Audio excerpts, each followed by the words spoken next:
앞 시간에서 분사는 형용사와 똑같다는 개념을 가지고 비동사 뒤에 형용사가 오는 개념으로 현재 분사와 과거 분사를 넣어서 똑같이 적용시켜 봤죠? 됐습니까? 그리고 더 나아가서 바로 부정사도 형용사로 쓰일 때 똑같이 적용된다는 걸 봤습니다. 그래서 우리가 알고 있는 바로 진행형과 수동태, B2 구문이라고 하는 건 모두 한 가지 공통점이 있었다는 겁니다. 뭡니까? 바로 다들 형용사로 쓰이고 있었다는 겁니다. 비동사 뒤에서 말이죠. 자, 그래서 이번 시간에 말입니다. 바로 그런 형용사에 대한 개념을 조금 더 이해해 보도록 하겠습니다. 먼저 제목부터 보도록 하죠. 제목은 형용사의 이해 첫 번째입니다. 자, 형용사라고 하는 건 명사를 꾸미는 거라고 했죠. 즉, 수식어입니다. 꾸며주는 말이죠.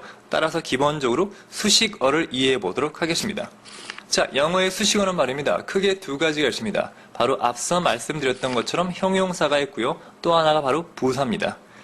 자, 그러면 간단하게 형용사와 부사의 차이점부터 알고 넘어가야겠죠? 자, 먼저 형용사라고 하는 건 늘 말씀드렸다시피 명사를 꾸미는 것입니다. 자, 그럼 부사가 꾸미는 건 뭘까요? 간단합니다. 영어에서 명사를 꾸미는 건 형용사지만 명사를 빼고 나머지 것들을 꾸미는 게 바로 부사죠. 간단하지 않습니까? 자, 그런데 말이죠. 이 부사라고 하는 건 꾸미는 능력이 워낙 강해서 때론 명사마저 꾸며주기도 합니다. 이런 경우죠. Even a child can do it. 자, 이 문장 보시면 아시겠지만 even이라고 하는 게 분명히 부사입니다만 a child라고 해서 명사를 지금 꾸며주고 있습니다. 심지어 아이도 그 일을 할 수 있어 라고 하는 문장이죠.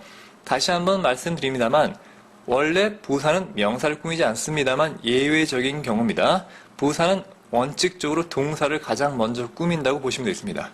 됐습니까? 자, 오늘 공부할 건 이 두 가지 수식어 중에 바로 형용사입니다. 자, 동그라미 한번 됐습니까? 자, 그럼 간단한 표를 통해서 설명드리겠습니다. 먼저 표를 보도록 하죠. 자, 먼저 한국어가 나왔는데요. 자, 먼저 설명을 하나 드리고 시작하죠. 앞서 쌤이 말씀드렸습니다만 영어의 수식어, 즉 형용사의 쓰임은 크게 두 가지가 있었습니다. 바로 명사가 있을 때 명사의 앞이나 뒤에서 직접 꾸며주는 한정적 용법이 있었고요. 또는 주격 보호나 또는 목적격 보호, 즉 보호 자리에서 쓰이는 서술적 용법이 있었죠. 이번 시간에는 말입니다. 바로 한정적 용법만 설명드리겠습니다. 직접 꾸며주는 거죠. 한국어 말입니다. 앞이나 뒤에서 꾸미는 게 아니라 무조건 앞에서 꾸며줍니다. 이 무조건이란 말이 뭐냐면 형용사의 길이에 관계없이란 말입니다. 자, 앞에서 꾸민다라고 하는 걸 우리가 한자로 바로 앞전자를 써서 전치수식이라고 하죠. 이때 치자는요, 위치한다는 얘기입니다. 명사 앞에 위치한다는 얘기죠. 그래서 혹 전위수식이라고도 부르는데요. 마찬가지입니다. 중요하지 않고요. 하나 또 연관성을 지으면 우리가 흔히 알고 있는 전치사라는 거 있지 않습니까?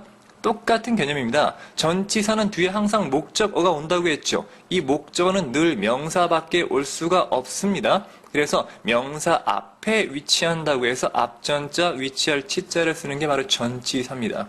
영어의 이름도 마찬가지입니다. preposition, 앞에 온다는 얘기죠. 자, 지우고요. 자, 기본적으로 말입니다. 하나씩 예문을 통해서 설명드리겠습니다. 자, 그녀는 예쁜 인형을 가지고 있어요에서 일단 명사를 찾아야겠죠. 어디 있습니까? 바로 인형이 있죠. 자, 인형이라고 하는 명사를 뭐가 꾸며줍니까? 예쁜이라고 하는 형용사가 꾸며주고 있네요. 자, 예쁜이라고 하는 짧은 형용사죠. 당연히 앞에서 꾸미니까 전치수식 한번 뛸까? 이렇게 되는 겁니다. 자, 그러면 형용사를 조금 더 길게 한번 만들어 보겠습니다. 이렇게 말이죠. 자, 그녀는 큰 눈을 가진 예쁜 인형을 가지고 있어요. 얼마나 눈이 클까요?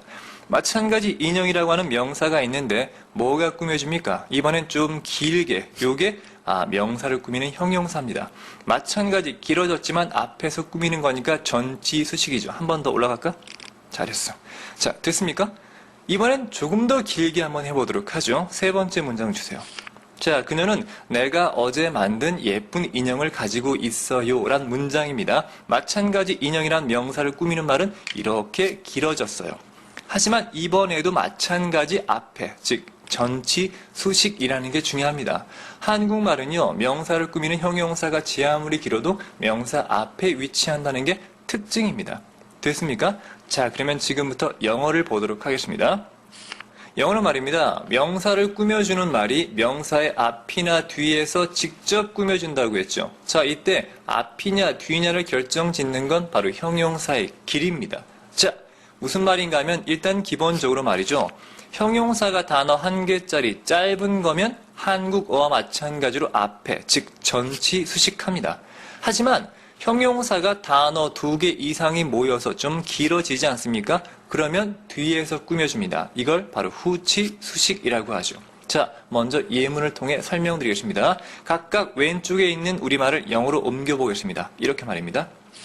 She has a pretty doll. 마찬가지 인형이라고 하는 명사를 지금 pretty라고 하는 형용사가 바로 앞에서 꾸며주고 있죠. 이유는 단어가 한 개짜리이기 때문에 전치 수식입니다. 한 번 더 뛸까?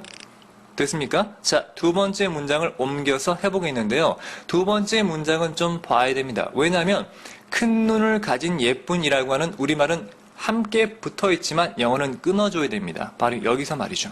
왜냐하면 예쁜이라고 하는 건 pretty라고 하는 단어 한 개짜리가 있으니까 그냥 앞에서 꾸며줍니다. 자, 보세요.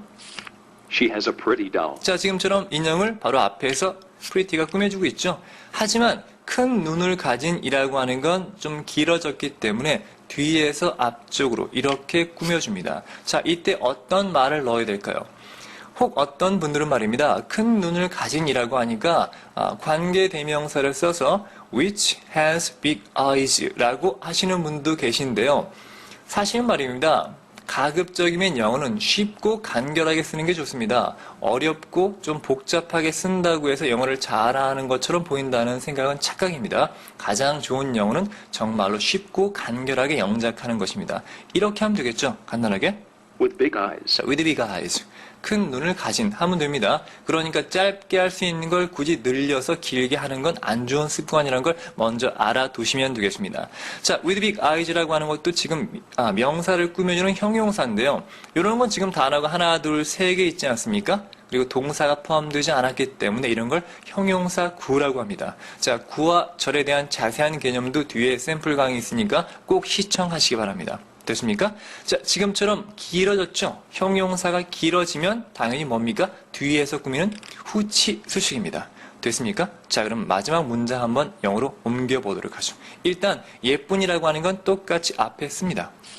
She has a pretty doll. 됐습니까? 명사 앞에서 단어 한 개짜리가 직접 꾸며주는 건 똑같죠. 자, 이번엔 여기에 있는 내가 어제 만든 이란 말을 영어로 표현해야 되는데요.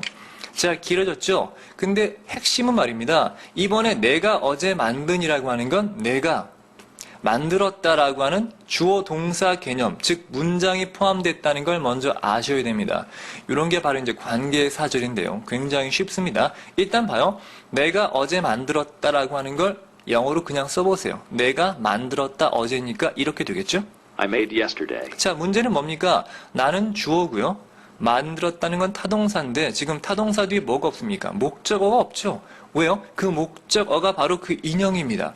자, 여기서 중요한 것 또 한 가지. 영어는 긴 게 앞에 오는 걸 싫어하는 것만큼 중복 사용 또는 반복 사용을 싫어합니다. 앞에 이미 인형이란 게 나왔기 때문에 뒤에 또 나오지 않게 하는 거죠.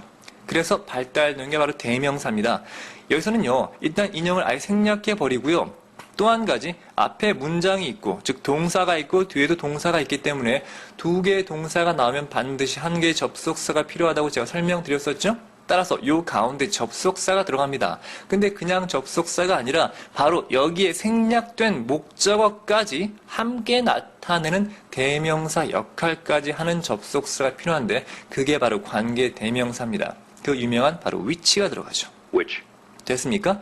셈이 괄호친 이유는요. 목적격 관계 대명사는 생략 가능하기 때문입니다. 이에 대한 자세한 건 나중에 관계사절 파트 때 설명드리도록 하겠습니다.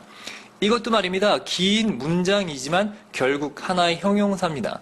아까 말씀드린 것처럼 단어가 여러 개이기 때문에 형용사 구 또는 절인데 이번엔 동사가 포함되어 있으니까 이걸 형용사절이라고 하죠. 마찬가지 자세한 건 구와 절 강의를 시청하시고요. 자, 형용사 구나 절은 무조건 길기 때문에 무조건 후치 수식이라는 걸 꼭 명심하십시오. 됐습니까? 자, 여기서 마지막으로 하나만 설명드리겠습니다. 어떤 학생이 질문하는데요. 선생님, 단어가 2개 이상 긴 건데 명사 앞에서 꾸미는 게 있어요. 이런 건 뭐죠? 라고 질문합니다. 보세요. A lot of people. 자, a lot of people. 우리말로 하면 많은 사람들입니다. 분명히 단어가 하나, 둘, 세 개죠. 하지만 사람들이라는 명사 앞에서 꾸며줍니다. 이건 이유가 간단합니다. 분명히 단어가 세 개지만 사실 요 세 개의 단어는 원어민들은 한 개의 단어로 인식합니다. 무슨 말인가 하면요. 묶여서 한 개의 고정된 패턴으로 이미 굳어진 표현입니다. 이런 건 그냥 발음상으로도 실제 쓰임으로도 한 개의 단어처럼 쓰이기 때문에 그냥 앞에 있는 겁니다. 아시겠습니까? 하지만 with big eyes 같은 경우 뭡니까? 바뀌는 게 가능하죠. with 뒤에 with big eyes 말고 with big nose라든가. 됐습니까? with 뭐뭐뭐 이런 식으로 뒤에 있는 게 바뀔 수 있죠. 이렇게 형태가 바뀔 수 있는 건 뒤에 있지만 형태가 고정돼서 하나의 아예 형식화된 고정화된 패턴은 그냥 한 개의 단어처럼 인식해서 앞에 쓴다는 것까지만 인식하시면 되겠습니다. 자, 됐습니까? 이해가 되시길 바라고요. 그러면 바로 다음 페이지 넘어가서 형용사의 이해 두 번째를 공부해 보도록 하겠습니다. 자, 그럼 넘어가죠.